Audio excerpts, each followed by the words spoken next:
Hello everyone, welcome to China Talk.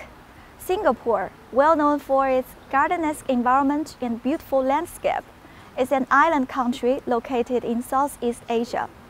China and Singapore are each other's important partners and friendly neighbors.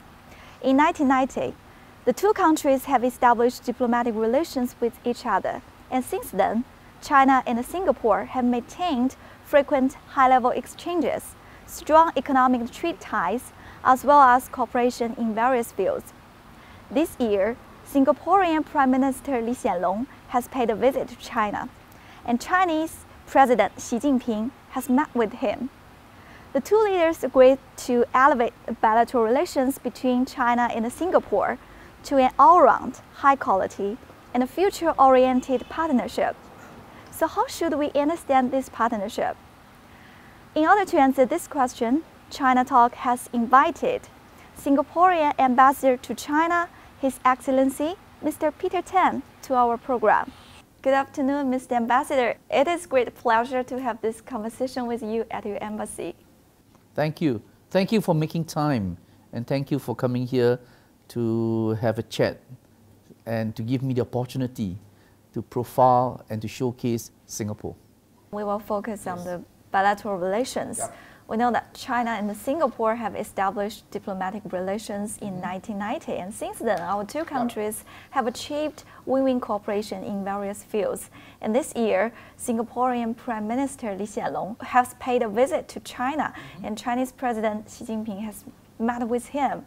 And the two leaders agreed to elevate bilateral relations between China and Singapore to an all-round, high-quality, and future-oriented partnership. So from your perspective, what does this elevation of bilateral relations mean, and how should we understand this kind of partnership? Singapore and China have always had very close, very good relationship. But to understand in full Singapore-China relationship, you have to go back to the early years, to our founding father, Mr. Lee Kuan Yew, as well as Deng Xiaoping 先生. And they were actually the architect of pushing forward a closer Singapore-China relationship. And of course, one of the most symbolic milestone of our bilateral relationship is what you can see today in Suzhou. Suzhou Industrial Park. Right, Suzhou 工业园. And that was the brainchild of both Li Guangyao 先生和邓小平先生.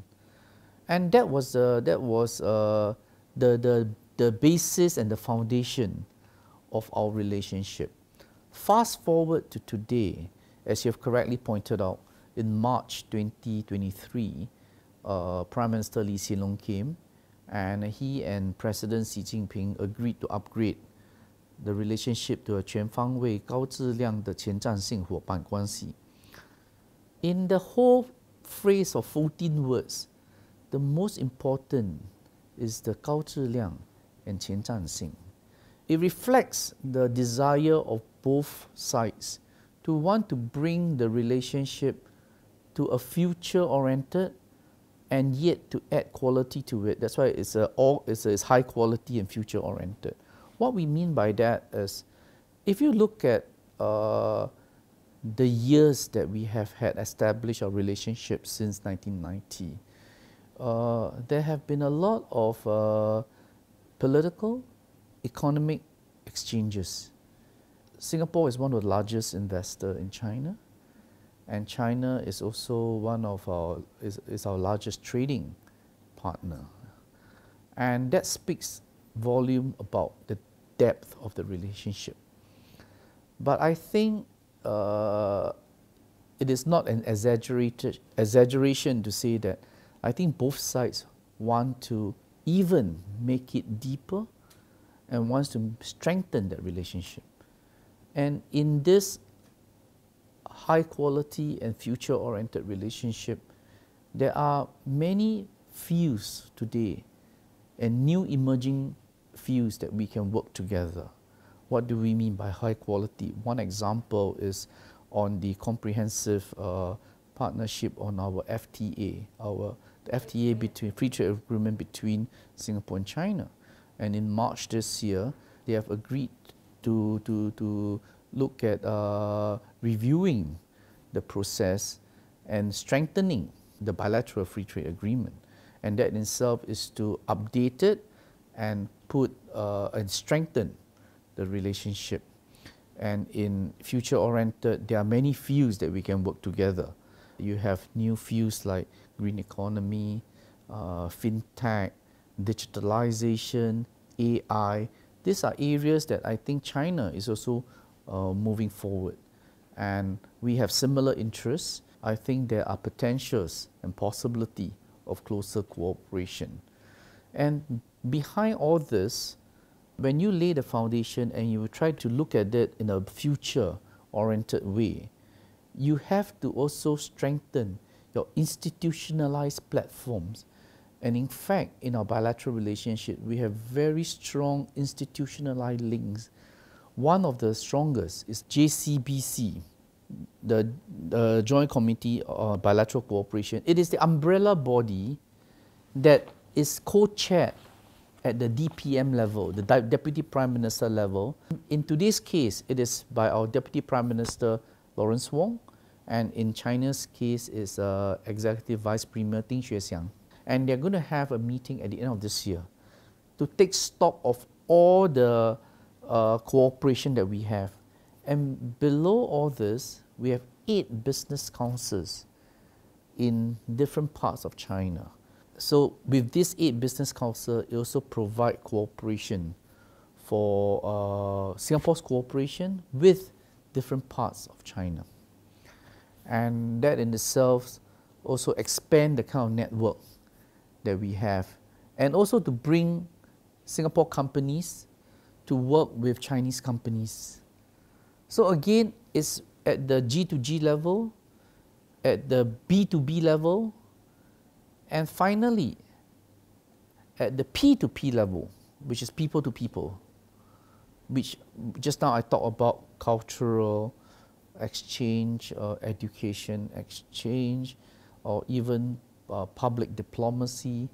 So we try to put it at all different levels so that we make sure that the whole relationship is very well serviced by these links. So after your introduction, I know that both China and Singapore have a very long history of friendship even before the establishment of diplomatic relations. Yes. And this time, after the elevation of bilateral relations, actually we have so many concrete results being achieved from different levels, and that is really inspiring. Yeah. In fact, only just last week, we had resumed one of the most important pillars of our bilateral relationship, and that's the Leadership Forum. It's called 领导力论坛, and it was co-chaired by our Minister for Education, Chan Chun Sing, and on this side is Li Ganjie 部长. And I believe this is the only leadership forum that China has with any other country.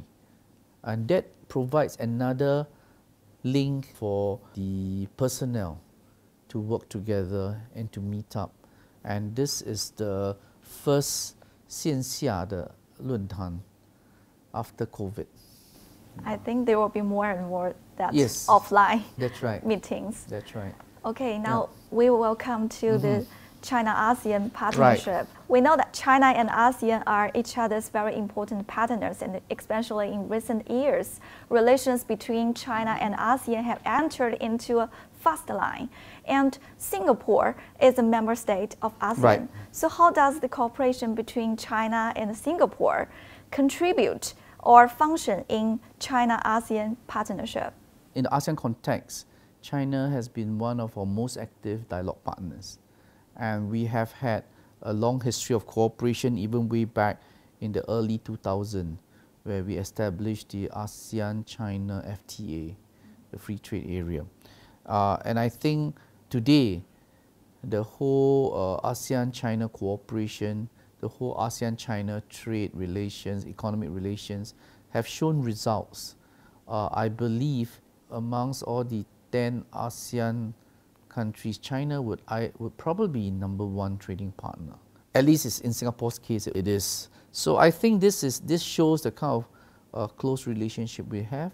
I think going forward, just like what I've described of the bilateral relationship, where we can look at new emerging areas for cooperation, similarly, I think China will be able to find such cooperation with in the ASEAN context. We always wish for China to maintain a close relationship in our region, in ASEAN, and at the end of the day, ASEAN as a combined market of 650 million people, it can be a good partner for development of both China and ASEAN. And in fact, through our very strong bilateral relationship with China, we also encourage Chinese company to not only look at Singapore, but maybe through Singapore as a gateway to go to Southeast Asia, which is ASEAN. And I think given our experience in ASEAN, our companies will be able to work with China to find opportunities in the developing areas amongst the ASEAN member country. And that, I think, is a role that we also hope to play. And as I mentioned to you about the kind of cooperation, the depth of it with China, we are also very aware of China's agenda. You know, you not only want to attract investment, you also have a 走出去政策. Exactly. And that is what we are looking at.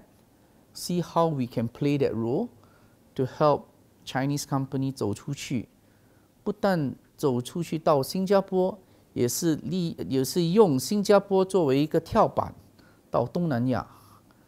And that is how I would see that role. I think maybe Singapore can play a very important role, maybe as a gateway for China to cooperate even with other ASEAN countries. Yes, I hope so. And we also know that Singapore is the first member state of ASEAN countries to publicly support the Belt and Road Initiative, which China has proposed. So this year marks the 10th anniversary of the Belt and Road Initiative, and also the 6th anniversary of Singapore's participation of this initiative. So how would you comment on and understand this initiative? You know, from the very beginning, we have always seen that the Belt and Road Initiative will be able to help strengthen economic cooperation in the region. And Singapore is a very open economy, and we believe that this is something that can work together to strengthen and enhance the economic environment of the region, and therefore we are quite supportive of the Belt and Road. But we not only support it in words, we actually even have part of it in our third government-to-government project, which is what we call the Chongqing Connectivity Initiative, 互联互通, Chongqing 互联互通. And the 互联互通 really is to be able to support the whole concept of making connectivity work in China, through China, into Southeast Asia. It actually cuts down and through into 东南亚, and actually cuts the transportation cost and transportation time, and that in itself is the value of how you enhance connectivity. The 重庆互联互通项目呢 actually really helps in terms of as a support of the overall concept of what Belt and Road has envisaged to do. Okay, now we will focus on the world. When it comes to Singapore, we will not miss the economic miracle that it has created during its rapid development. And we know that the economic miracle that Singapore has created is closely connected with globalization. But you know that in today's world, there are different trends such as anti-globalization and decoupling or unilateralism are on the rise. So how do you view that? What Singapore is going to do to dealing with these challenges? I think everyone is now trying to grapple with the geopolitical uncertainties and, as you described, the economic tensions around the world. We not only see it now, we also saw it during COVID, where countries become more inward-looking. And the whole concept of multilateralism, the whole concept of open trade has taken a back seat. And this can be quite detrimental to countries like Singapore. As I mentioned, Singapore is a very open economy and one that is dependent on open trade and multilateralism. It is not an easy time, but we don't have a choice. We just have to face the challenges as it comes. But we have added tensions today, we have added pressures today in terms of the Russia-Ukraine war, and more importantly, US-China contestation. The US-China relationship is a very important relationship, and it has implications for many countries, including Singapore. And we have always advocated for communications, conversation, for people to look at the relationship in a way that can help resolve those tensions, and in a way that can help move the global economy and not be held back by bilateral problems. We are quite happy to share views from our perspective and hope that in time to come, people can sit down, increase and enhance communication so that each other understand the position. You talk about decoupling. As an open economy, we look at decoupling or even de-risking in a slightly different way, because in an interconnected world, we all benefited from the interdependence of each other's economy. But today, if you talk about decoupling, de-risking, some people claim that it is due to economic security, but sometimes there might be unintended consequences. And that simply means when each country decide to do everything themselves, they want to decouple from cooperation, they want to de-risk from partnership, and if you do everything yourself, you don't have that economy of skills. So what that means that whatever you produce will be at a higher cost, and that cost will be passed on to consumers. So I think we have to think carefully what we do, and in an interdependent world, we should build bridges so that we can be more interdependent and we can benefit from economies of skills. It is always better to build bridges than to build walls. Exactly. So as you have said that in today's interconnected world or interdependent world, multilateralism or globalization and a stable bilateral relations between China and the United States will benefit the whole world. Yes. Okay. Yes, I think stable relationship between US and China, stable relationship amongst major players, stable relationship in the region, and stable relationship in the world is really a key to stability. And we can only, as a small country, sharing our experience, we look at things from a perspective of a principled position, from a position where we look at what it means for our own interests. Singapore, we don't take sides. The only side we take is the side of Singapore.